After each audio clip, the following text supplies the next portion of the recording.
Hey kiddos, Lisa here from Mindful Tarot, and I'm here with just what I hope will be kind of a little fun video. And pardon my band-aid, I actually cut my finger journaling. Who knew that this was a dangerous activity? Death by paper cut. Anyway, I really owe the YouTube world some sort of more meaty videos, but for today I just wanted to share sort of March favorites, things that I've acquired this month that I'm really in love with, intrigued with, and actually, just for the fun of sharing. And the first is to share with you all the Peintures du Monde tarot. So this is an Etsy purchase, and I waited a long time to get this. The artist has had some issues with printing, and I think she's not always been so great in terms of turnaround.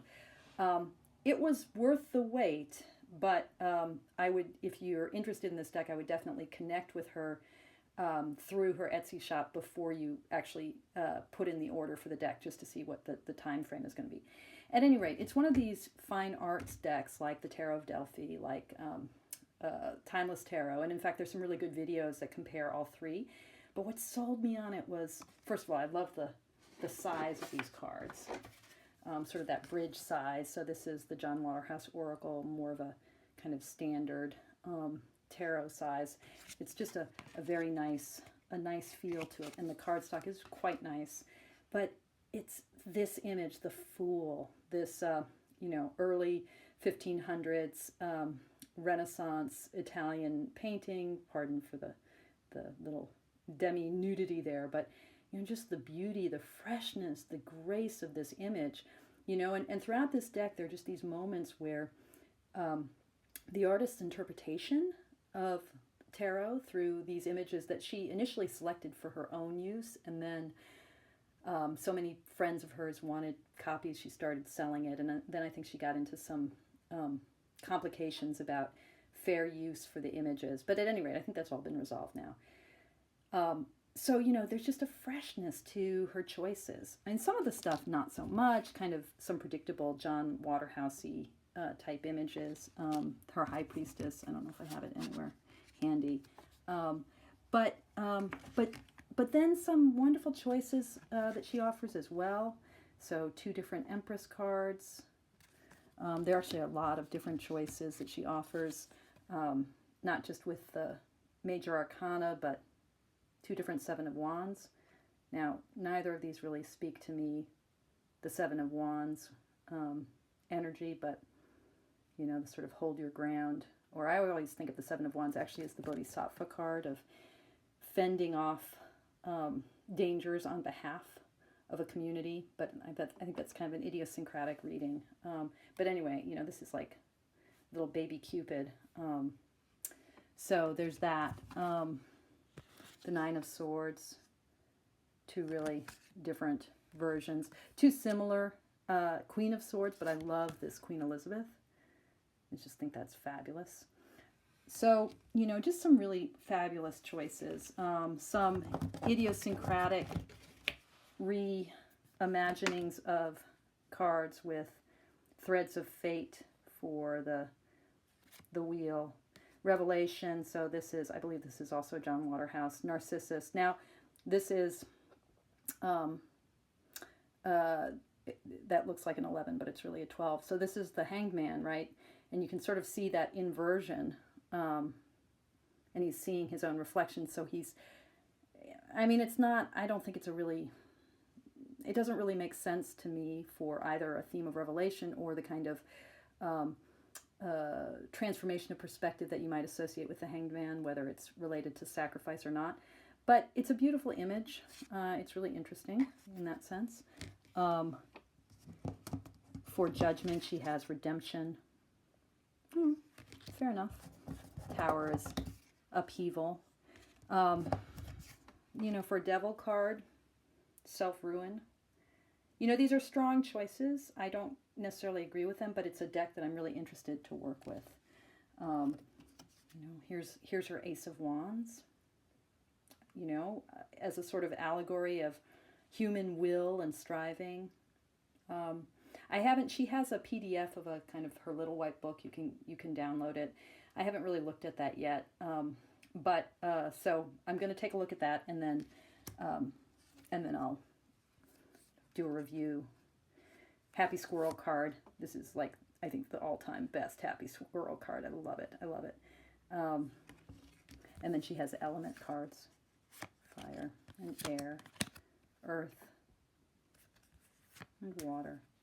I mean, I really, really like this deck. So I had purchased that, and you know, it comes, it's not shrink wrapped or anything. Here's the title card.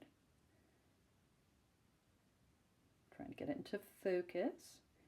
It's not shrink wrapped or anything. So you can buy a box, but the reviews all say the box isn't necessarily worth it. So what I decided to do was to make a pouch for it. And, you know, the first thing I did was I went to Tarot by Seven's website. So, you know, I have a review of her Waterhouse Oracle, which I got at a kind of free table at a potlatch at Newt's at Northwestern Tarot Symposium. And it came with this really beautiful, there again is that John Waterhouse Narcissus image. It came with this beautiful pouch. And so I was originally going to purchase one of Tarot by Seven's pouches, which come in this 4x7 format, or in a smaller 3.5, I think it's 3.5 by 6 format, which I thought would be good for this deck. And then I thought, you know, I couldn't really find an image that really worked. And so I just Googled custom tarot pouches and came across something that many of you probably already know about, which is Printer Studio, where for about $14 or $15 with shipping, you can upload your own art and have them produce a tarot deck for you. I mean, a pouch for you. And it can be one-sided. It can have images on both sides. It can have the same image on both sides. I chose, I can't remember which card in her deck in the Peintures du Monde uses this Lady of Shalott, but one of them does. It's also in the Waterhouse Oracle. And then, of course, this Pietro di Cosimi image, which I just love. So I made this pouch, and it's a little bit tight. It's a little bit snug, but I just couldn't be more happy with how it turned out. Now, you know, I can't spend $15 for each time I want a tarot pouch. And for those of you who are like, oh, tarot pouches, they must be silk. You won't really appreciate this tarot pouch, but neoprene, you know, it's not the most spiritual fabric in the world. But having done one of these, I was just like, okay, let me make some more. So I did. I proceeded to take my beloved vintage tarot classic, this 1971, I think it is, really colorful, really beautiful, chunky, you know, it looks very sort of Monty Python-esque, but this artwork is actually it's a reproduction of a 19th century deck. So I haven't done a flip through of this with you guys yet, but I just love this deck. And I love the cardstock. I mean, and that very 1970s plaid backing of Stuart Kaplan stuff. Anyway, so the Tarot Classic, this one is actually probably a 1971, 72, 73 version of this deck, which came in really nice condition. The cards are really clean and crisp. The box was quite damaged.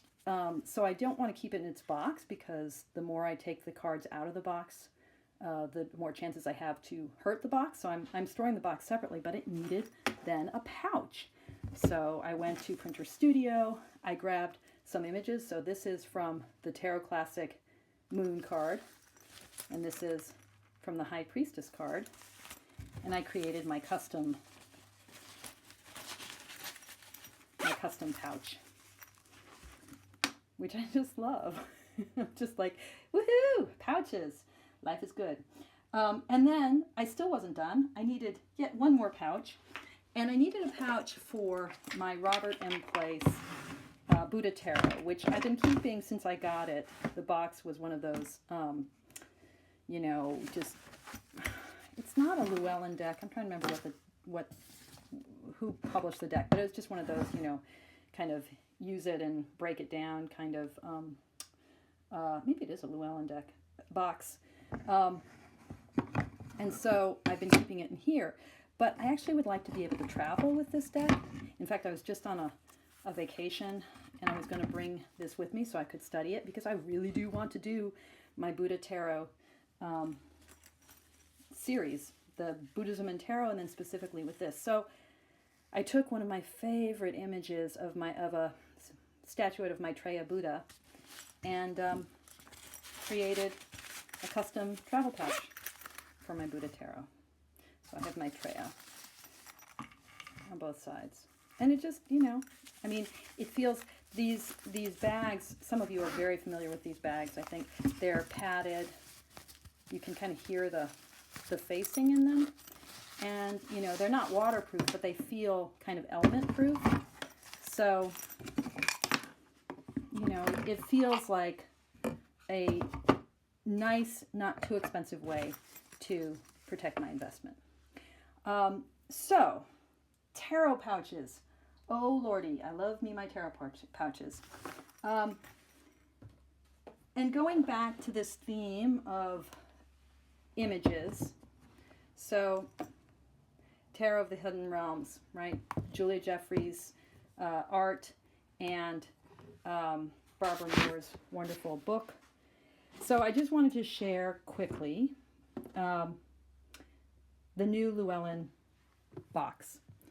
So Llewellyn has heard us. They have heard us that we like our oracle boxes, we like our high quality boxes, we like our boxes that have magnetic closures. And they have now created in their latest reprintings these magnetic closing boxes with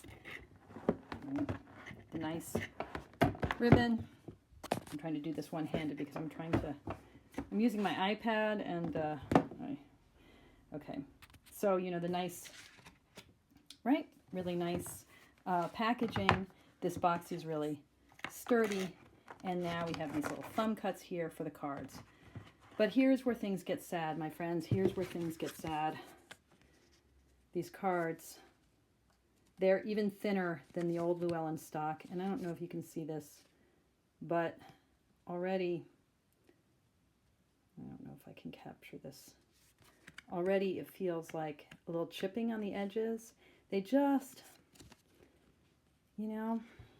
it's like they put all of the money in the box and not in the cardstock. And it's like someone was writing on Eclectic Forum. It's like, could they, I mean, it's great that they're listening to us somewhat, but could they listen to us all the way? They've been listening to people say, we want good boxes, but not so much to, we want good cardstock.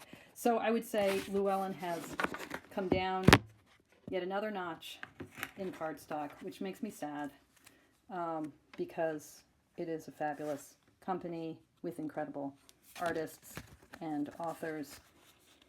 But, the print quality is still quite lovely, and I haven't used this deck yet at all. I just got it in the mail. It's a deck that I've come to know through the Fool's Dog app and have sort of been waiting to acquire. But the use of images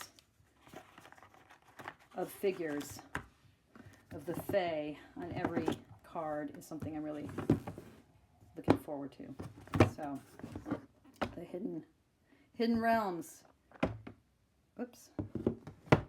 Hidden Realms in this wonderful new box, but with a trade-off in terms of cardstock. Now, one last item, I think, or maybe I'm going to call it quits for this video, and I'll just do a teaser for the next video, which will be an exploration, a walkthrough, a flip through of the Hoi Polloi Tarot, which I got in this Time Warp edition from 1973. So I can't wait to explore that with you, but I'll do that in a separate video because I know not all of you are big fans, or not all of you are obsessed like I am with these 1970s decks, but some of you are curious, so I'll share this with you in another video. Okay, over and out. Hope you all are doing swimmingly on this wonderful March day.